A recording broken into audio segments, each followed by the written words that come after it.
Olá, minha gente, muito bom dia, boa tarde, boa noite, conforme seja a hora que você esteja vendo a postagem desse vídeo. Como sempre, em cada postagem eu gosto de me apresentar, se é que você ainda não me conhece. O meu nome é Jaime Viana e eu sou mais um entre os milhares a batalhar pela fé que uma vez foi dada aos santos. Aleluia!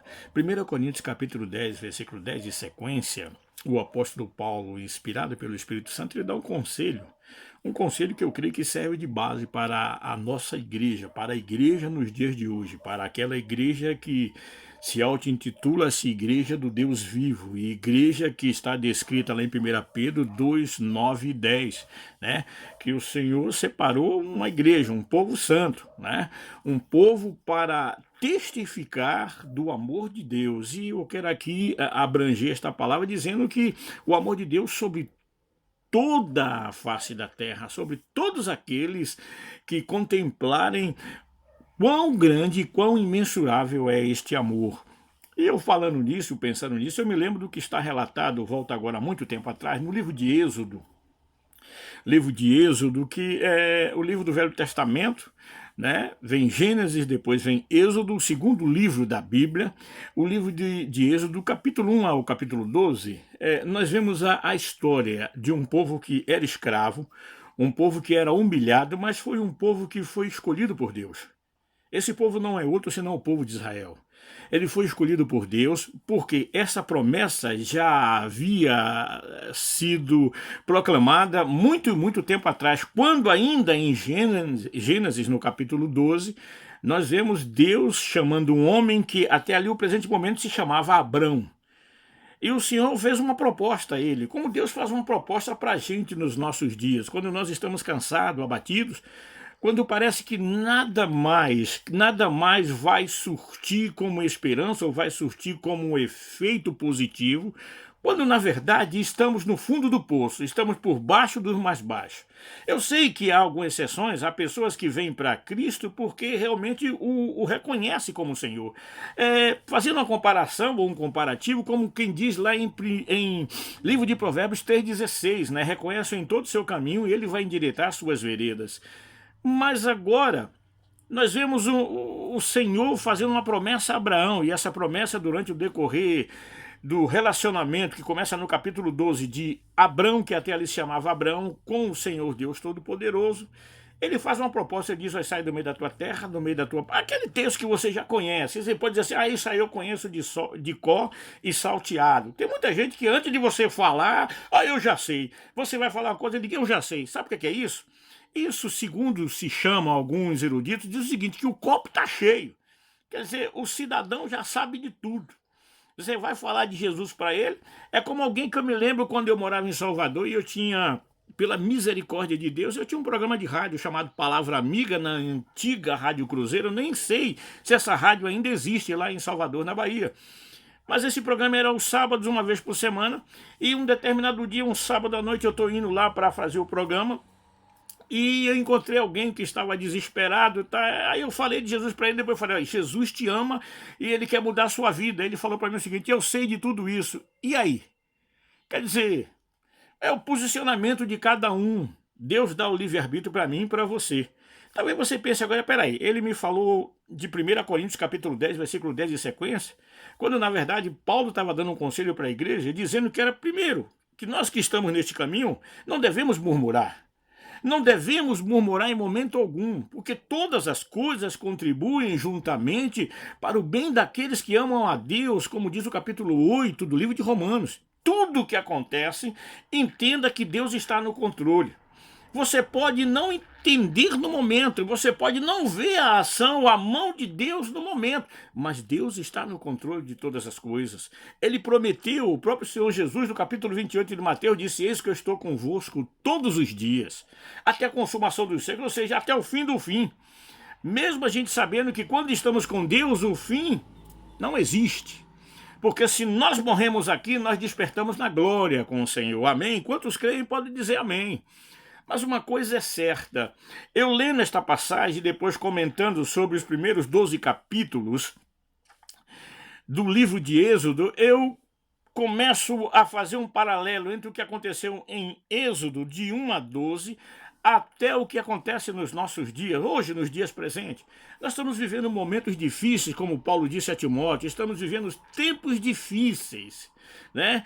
E ainda pensando no que diz no capítulo 22 de Apocalipse, que diz que aquele que está limpo, limpe-se mais ainda, e aquele que está sujo, suje-se mais ainda, porque tem muita gente procurando fazer uma limpeza facial, uma limpeza parcial, ou uma limpeza segundo aquilo que seus olhos veem. É como eu digo, é muito fácil fabricar um crente nos dias de hoje. E as pessoas, o mundo aí fora, reconhece o crente quando ele está bem arrumadinho, quando ele tem a sua gravata, a sua barba está até bem feita, porque algumas denominações até repreendem se alguém estiver pregando o evangelho e for barbudo. Apesar de que o Salmo 133, se não me falha a memória, diz o seguinte: ó quão bom e quão suave é que os irmãos vivam em união. Pois é como o precioso óleo, né, que desce sobre a barba de Arão. Mas vamos deixar isso para lá. Você quer pregar esse tipo de coisa, tudo bem. Eu quero pregar, eu quero dizer para você que Jesus Cristo está vivo e que Satanás sabe que ele está vivo e que ele, o Senhor Jesus, tem poder para transformar a sua vida, não só a sua, mas a de todo aquele que se achegar a ele. Todo aquele que acreditar nesta palavra, no que está escrito aqui nesta palavra. Por isso que Jesus diz lá no capítulo 7:38 do Evangelho de João: quem crê em mim, como diz as Escrituras. Então não adianta só você crer, você tem que crer e colocar em prática. Crer, acreditar, crer, obedecer, crer, permanecer, porque aquele que perseverar até o fim será salvo. Tá certo? Então tá aqui, fazendo um paralelo nos nossos dias, as pragas que tem por aí, e particularmente agora esse tal do coronavírus, que está, na verdade, está assolando, está colocando medo em muito crente, está colocando medo em muita gente, na verdade, todo mundo com medo, porque é um vírus que não tem solução para ele, pelo fato de ser vírus já é algo que soa como igualdade de mortalidade, né? Mas uma coisa eu quero dizer para você, os que esperam no Senhor: de nada tem falta. Mas não quero dizer com isso que você tem que ser negligente, você tem que fazer a sua parte. E quando eu falo em parte, porque tem muita gente que torce o nariz: ah, tá, tudo bem, então eu vou bagunçar porque eu sou crente, eu não preciso me precaver. Não, você precisa. E quando eu penso de precaver, eu me lembro das coisas que acompanham a lei natural. Vou lhe dar um exemplo. Eu me lembro logo no início, não digo ministério, porque eu estou aqui desde o início para falar de Jesus e nas coisas concernentes ao plano de Deus para a vida de todo aquele que se chegar a ele. E eu conversando com uma irmã, e a irmã recém-casada, e tinha uma outra irmã junto, e ela falando que é plano dela e do marido, ela contava assim, que eles não iam tomar nada que fosse de maneira anticoncepcional, porque se Deus quisesse, eles teriam filho. Se Deus não quisesse, não iam ter filho agora, ou seja, eles iriam deixar pela vontade de Deus. E eu disse lá: irmã, isso é louvável sim, mas a própria Bíblia também diz que nós não devemos tentar o Senhor nosso Deus, né? O que é para você fazer, Deus não vai fazer por você. É o que eu digo a você com relação aos nossos dias. Aí eu dizia para ela: mas ainda é o seguinte, se por um acaso, vamos colocar aqui um exemplo, você vai atravessar uma alta estrada, se Deus quiser você é atropelada, você vai usar essa equação, e se Deus não quiser você vai chegar até o outro lado dessa alta estrada e nenhum carro vai te pegar?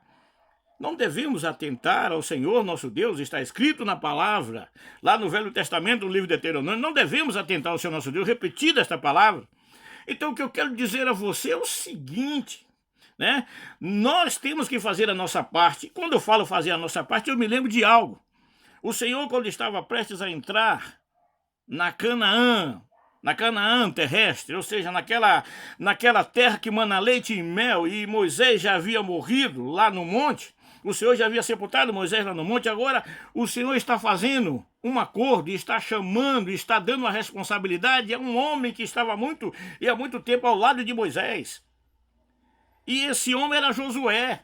Ele diz: olha, assim como eu fui com Moisés, eu vou ser com você. Não temas. Mas o Senhor disse a ele: esforça-te, que eu te ajudo.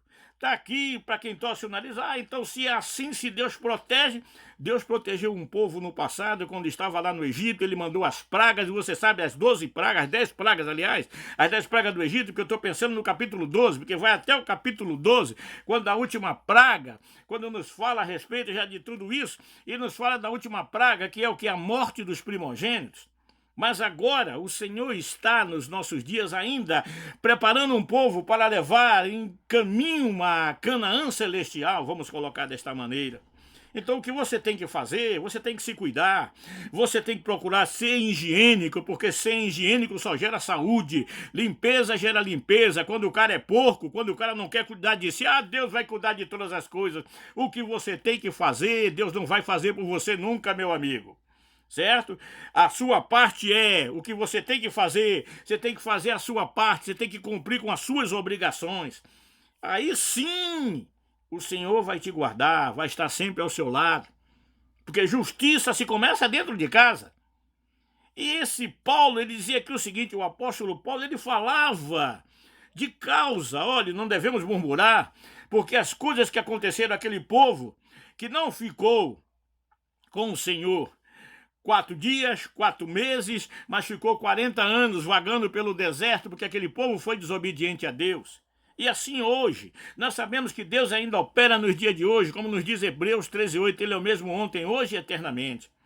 Mas temos que fazer a nossa parte, porque tem muita gente que faz aquilo que é a coisa mais fácil, cobrar. Cadê Deus em hora dessa?